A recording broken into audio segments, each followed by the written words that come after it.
23 juin 2011, c'est ce que les populations sénégalaises ont montré. Elles ont montré clairement que c'est fini. Les députés, le président de la République, il faut des limites à leur pouvoir.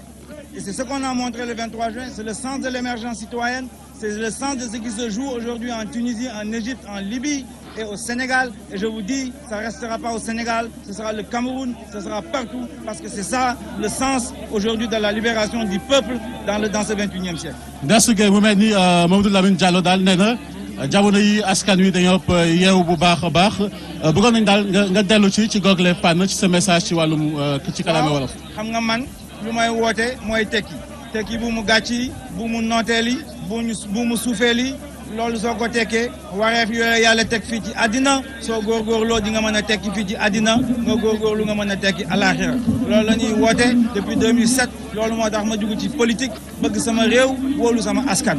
le 23 juin nag gis naa émergence citoyenne citoyen sénégalais yi ñoo ne temm ñoom seen wareef moom mooy ne Abdoulaye Wade ak lam fi bëggoon def jalgati constitution bi andi fi ndono loolu du fi am Abdoulaye Wade ñaari mandat la am jeexal na leen su leen jeexalee mu bàyyi ñu suñu réew ñu Sénégal la ñu am amuñu leneen kon population sénégalaise bi yéen a ngi may déglu góor ak jigéen da ngay ñëw suñu manifestation bi tey du mouvement du 23 juin ngeen ñëw fii wane ne Abdoulaye Wade ñaari mandat mi la am na yem foofu ngeen ñëw fii wane ne dañu bëgg a élection yu jaar yoon dañu bëgg a ministère de l'intérieur boo xam ne man faralul mouvement du 23 juin Sénégal rek la fi nekkal dañu bëgg a ministre de la justice boo xam ne Sénégal rek la fi nekkal découpage ya muy def ay Sangalkam ay Jaxaaw ay Mbaan na leen bàyyi loolu la ñu bëgg loolu moo xew da ngay ñëw fii ñu jaar ci ay élection yu leer gagné leen ñu jóge fii ñu liggéey suñu réew régler problème électricité bi am naa ci ay pexe régler affaire u Casamance bi mbënd mbeeg taw waami mbeeg yooyu yëpp mën nañ koo régler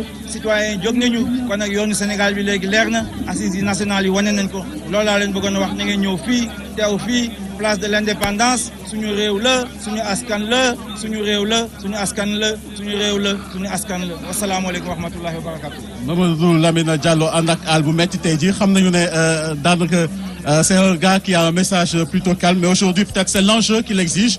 Alors merci beaucoup Mamadou Lamine Diallo pour cette déclaration en direct sur la radio-télévision Walfadjri.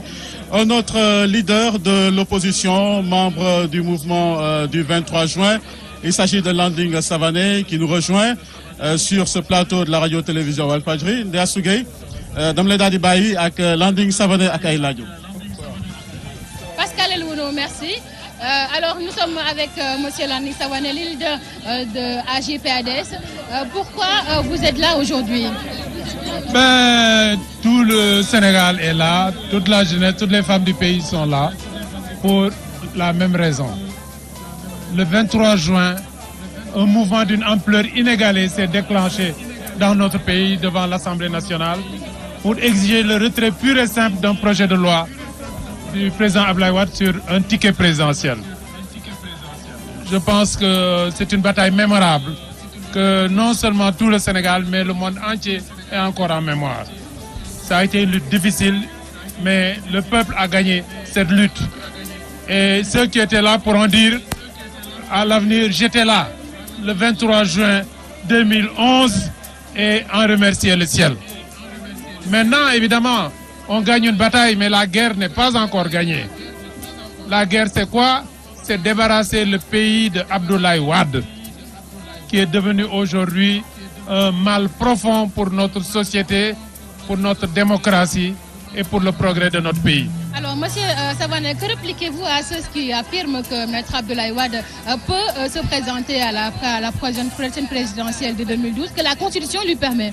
Vous savez bien, nous savons tous, les constitutionnalistes les plus expérimentés et les plus compétents se sont prononcés ici et à l'extérieur du pays sur cela. Et Allah Tout-Puissant lui-même nous montre par des signes qui sont éloquents que Abdoulaye Wade ne doit plus diriger ce pays à la fin de son deuxième mandat. Il ne le peut plus. Il ne dit que des incongruités quand il fait des discours. Je crois que c'est par des signes que Dieu manifeste sa volonté. Donc Abdoulaye Wade doit partir et il doit l'accepter.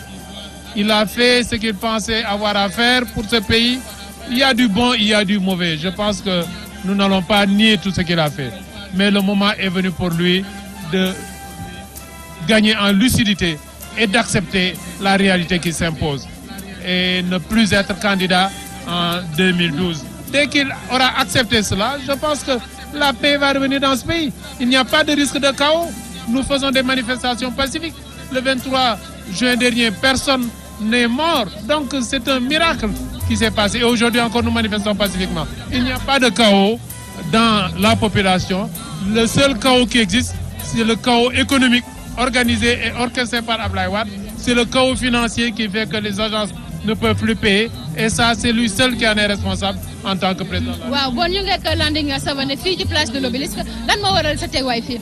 ah teewaay bi man defe naa ni lu ko waay lu war teewaay bi leer na ci bopp ñëpp Sénégal xale yaa ngi fi jigéen yaa ngi fi population bi yëpp a jénn pour wan Abdoulaye Wade ni dafa war a dem nee nañ ko na dem na dem na dem te war na dem ndax constitution bi mayu ko mu am 3e mandat ndax suñu borom ci boppam mu ngi ñuy won ci ay doxalinu Abdoulaye Wade ni kii jeexal na ku jeexal nag da nga war a dem nguur kenn du ko ñedd te lu muy def dafa ñaaw kon nag ñu ngi koy ñaan vraiment mu delloo si xelam nangu ni daf fi war a jóge ndax Sénégal tegu ci yeneen loxo su nangoo publiquement ni dafa war a dem gëm naa ni jàmm dina bëri ci réew mi nit ñi dinañ waxtaan seet nañu war a doxalee pour que ay élections yu leer am fi ku war a falu gu mu mën a li ñu mën a liggéey ak moom ndax nit ñi sonn nañu Abdoulaye Wade ñu doon ànd ak moom ci biir parti am ñu mës a nekk premier ministre am yëpp war nañ ko gannaaw ñi àndoon ak moom te am parti tamit ñoom yëpp bàyyi nañ ko kon nag yaa xayti kooku amatul nit ñu fa des daal ay dërëm a leen fa bàyyi te dërëm yooyu dañ koy lekk te su bis ba jotee duñ ko wootee loolu amoon na fi 2009 kon nag na ko wóor ni su bëggee nekk candidat 2012 te forcé dina ci am gàcce ba nga xam ne ni du ko mas a fàtte ci àddina ay doomam ak ay sëtam nañ ko fàtte Sénégal nag vraiment toll na fa nga xam ne ni war nañ mën a daal dumoo yu ay difficultés yu mel noonu kon nag yal nañ ci yàlla jàppale xelal ko pour que vraiment mu jóge fi en tout cas opposition bi population bi jeunesse yi jigéen ñi ñëpp a ngi taxaw ne folli Abdoulaye Wade nee nañ ko carton rouge bii nag defe naa ni lu am solo la carton rouge bii daal su ko xoolee dégg ko moo ne woon nañ jëne lu rouge su fi war a jógee réew mi jëpp a ngi sol rouge na fi jóge loolu mooy suñu wax. jërëjëf monsieur Landing Savané koy gërëm kon nag ba tey mbir mi dafay woy fi nga xam ne moo di si rajo télévision Walfadjri may fàttali ne yéen a ngi en direct ci place de l'Obélisque dañuy jébbal kaddu gi Pascal Alioune mu dalal ki nga xam ne moo di carte.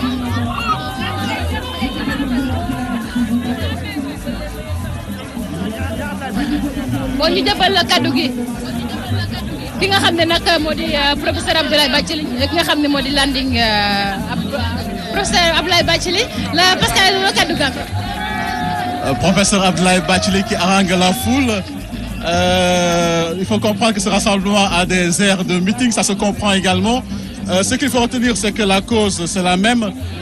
C'est le départ exigé de Maître Abdoulaye Wade, des élections transparentes, mais également pour se faire justement le départ des ministres de l'Intérieur et du ministre de la Justice. Alors, Monsieur Bathily, que répondez-vous justement à Maître Abdoulaye Wade qui craint le pire après son départ?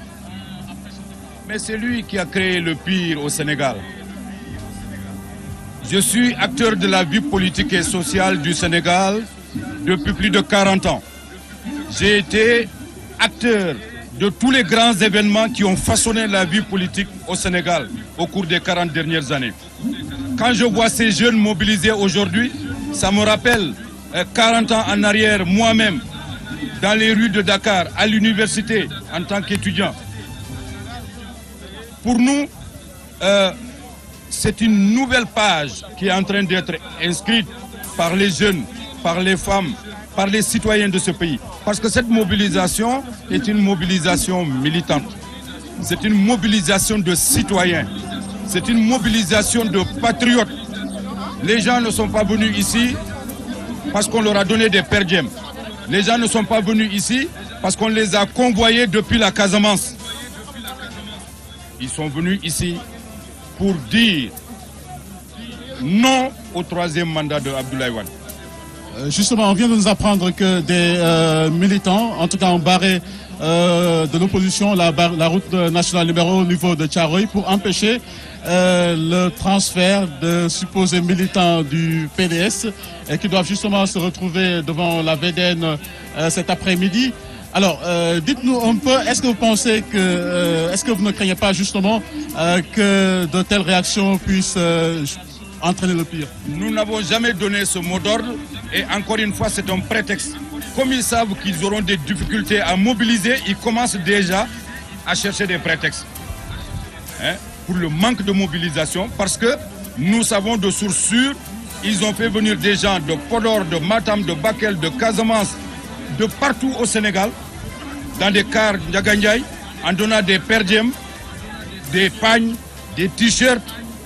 Mais aujourd'hui, malgré cela, les gens sont réticents à venir à leurs manifestations. Donc, il ne faut pas qu'ils cherchent des prétextes. En tout cas, s'ils ont des conflits internes, parce que aujourd'hui, tout le monde sait que le PDS n'existe plus. Le PDS est une maison complètement divisée contre lui-même. Ce qui est en train d'arriver à Abdoulaye Wade n'est jamais arrivé à aucun dirigeant politique de notre pays. Donc, qui ne cherche pas des prétextes.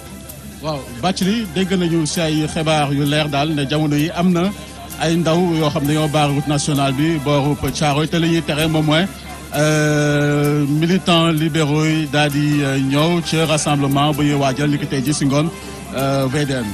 ku nekk xam na ni